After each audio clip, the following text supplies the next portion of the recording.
showground in Harrogate is more used to showing heavy horses than heavy horsepower. Last summer, it was home to the creme de la creme of motorcycling events, Britain's largest ever gathering of Honda Goldwings and their proud owners.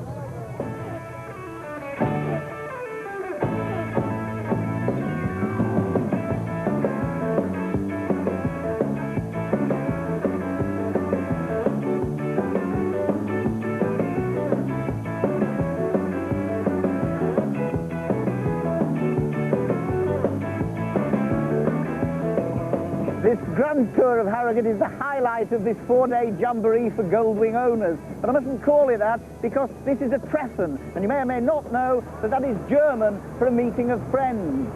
Now, with all this exotica here, I wasn't really quite sure which machine to climb aboard. Nothing but the best for Top Gear, because as you can see, I've got 3 wheels on my wagon, and this is one of the first of this type exported to Europe. In fact, everything's on a big scale at this, the 12th National Treffen, organised by the Goldwing Owners Club of Great Britain. There are over 1,000 bikes, worth some 8 million quid, and characters drawn from all walks of life. Many are somewhat mature, drawn back by this grand form of motorcycling after years out of the saddle.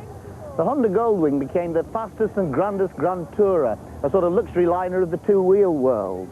It all started in 1972 when the idea was hatched in the fertile minds of some Japanese engineers in the southern town of Waco. And talking of Waco, there are 1 or 2 wacky things here, I can tell you.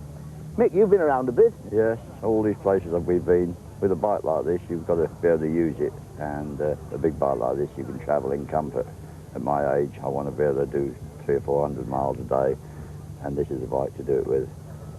What would this whole outfit be worth? I should think a rough estimate over 19,000 down now, with the trailer and all the extra work on it and all the what we call goodies. And what about you with your decorated shirt and things? Well, it's all part of the club scene. You know, we all like to dress up. You know, all Goldwingers really are posers at heart. The Wing first hit the showrooms in 1975 as the svelte, bare-chested GL1000. But in no time, it sprouted accessories and the fully dressed tourer appeared, the Aspencade, gold knobs and all. And manufacturing was transferred to the ideal home of this interstate cruiser, Maryland in the United States.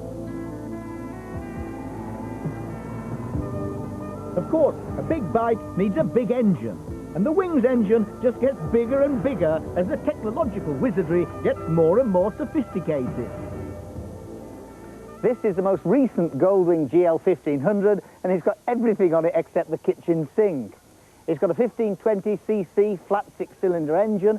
It's also got its own adjustable suspension activated by this onboard computer, so it can go up and down depending upon the weight of your pillion passenger or the road surface.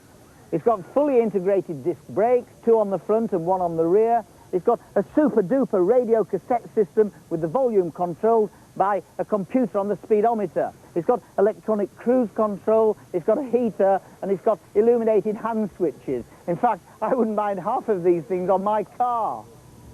And to avoid those hernias pushing it round the car park, you can select reverse.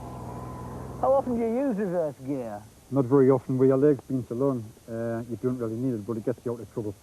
It must be very cumbersome riding a thing of this size. No, it's not that bad. The centre of gravity is very low, so it keeps it upright, very balanced. So you don't fall over too often? No. Why do you ride a bike like this? Well, I used to have a sports bike, but I kept getting stopped for speeding, so I thought it was time to change. I see.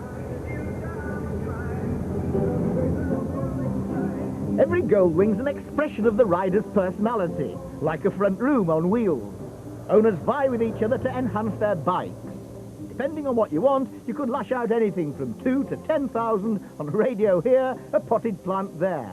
In fact, everything's available from rain covers to trailers, from tents to exotic paint. Thousands of items, you know, for all the range of Goldwings. You know, you've got light bars, you've got mud flaps, you've got crazy eagles that go on front fenders. Then you've got the bizarre, like a bike boy holder, which holds a can of drink on the handlebars. So, you know, it just goes on, everything. Why do people buy these accessories? Well, they make the bikes a bit more comfortable, and they compete with each other for the looks of them.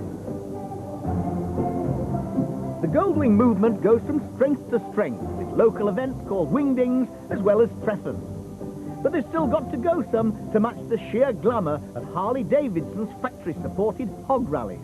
And as the highly individualistic Harley riders say, they'd rather eat worms than ride a Honda. Ah, hello, Fred. You're the chairman of the Goldwing Owners Club of Great Britain. How's the movement grown over here? Oh, it's fantastic. I've been chairman now for 5 years, and it's trebled in size in that 5 years. Since it was formed in 1980 with 300 and so members, we're now approaching 3,000 members in the UK, something like 14,000 in the European Federation, and with our friends in America, it could be up to 80,000. It's an incredible movement.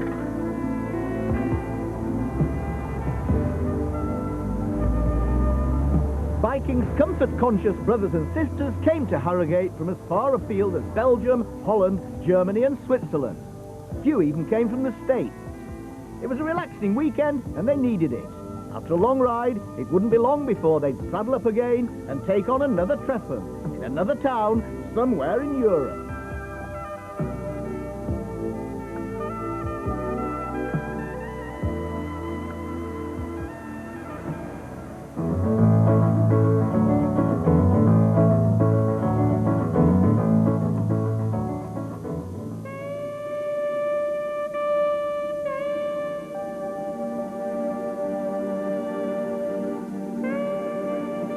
There are old cars and old cars.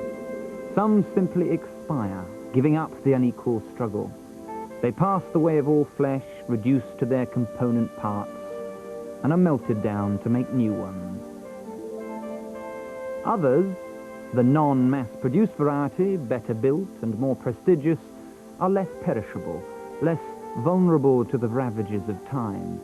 Their breeding spares them from such an ignominious fate. But there are a handful that last longer than most. And this little beastie happens to be one of them. No matter what you think about its styling, the Daimler Dart or SP250, to give it its proper title, makes a seriously sensible old car. What gives the Dart its longevity and high survival rate is its fiberglass body, which means zero rust. There's a massive fourth road bridge chassis and a turbine-like V8 engine capable of up to 30 miles per gallon. In other words, it's as tough as Doc Martens with piffling ownership and restoration costs. But the main reason for buying a Daimler Dart sounds like this.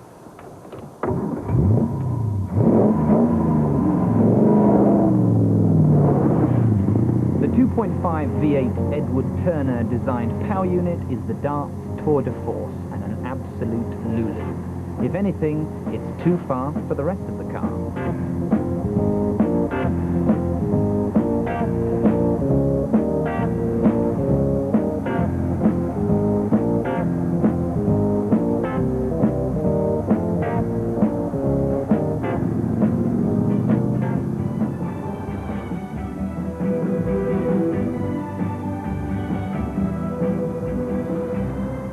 Launched in 1959 at the New York Motor Show, the Dart was aimed at the lucrative American sports car market, hence those fashionable transatlantic fins. Dodge had already trademarked the name Dart, so Daimler had to climb down and call it the SP250 instead. If the Daimler Dart has a claim to fame, it's the car that sunk Daimler. The car-crazy Americans weren't impressed, and only 2,400 found enlightened owners. The SP250 was desperately outgunned by the likes of the Big Healy and the Jaguar E-Type. In 1960, Jaguar bought out the ailing Daimler company and axed the sportiest car that Daimler had ever built in 1964.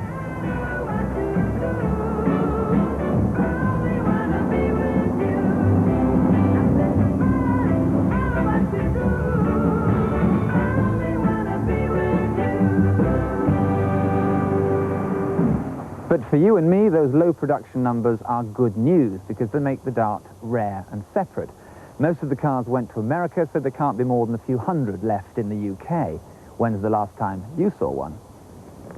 And it's because they come onto the market so infrequently that prices have always been buoyant. In fact, The Daimler Dart is one of the few classics that hasn't slumped in value. But they are still affordable. Only last month I watched a perfectly respectable, taxed and tested Dart make £4,500 at a classic car auction. In the boom, darts like this would make £16,000–17,000. Now they're down to around 11 or 12. So what about the spares situation on a car that's been out of production for 30 years?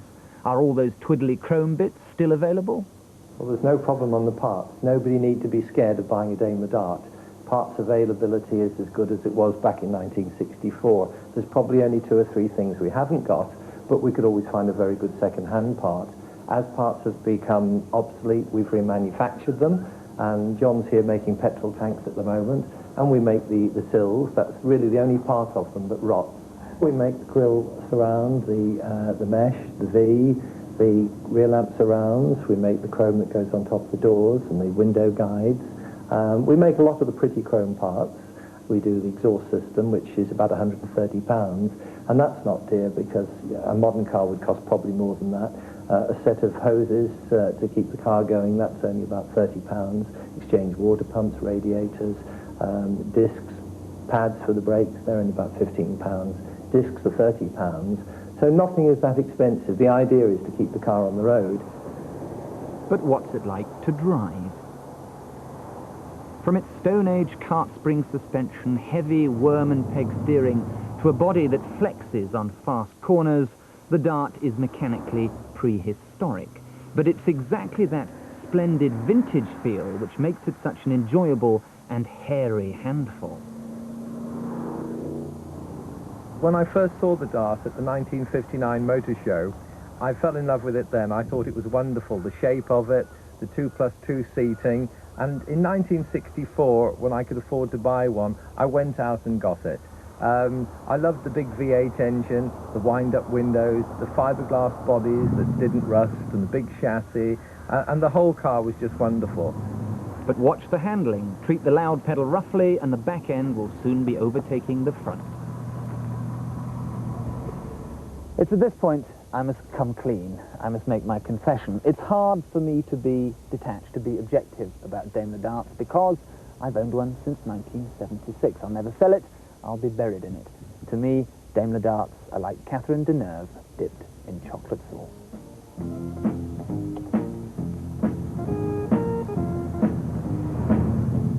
So if you want an old, mad car to keep forever, then this is it. A slip of the designer's pencil, a drastic plastic roller skate. The Dart may look a lot like the man from Atlantis, but I guarantee that you'll feel better at the end of your journey than when you started. And when it comes to classic cars, surely that's what it's all about.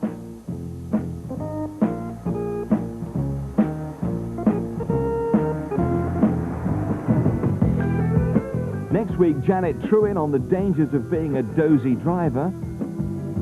Jeremy Clarkson testing Jeep's Cherokee and Ford's Explorer. And Tiff Needell tries the leading contenders in the British Touring Car Championship.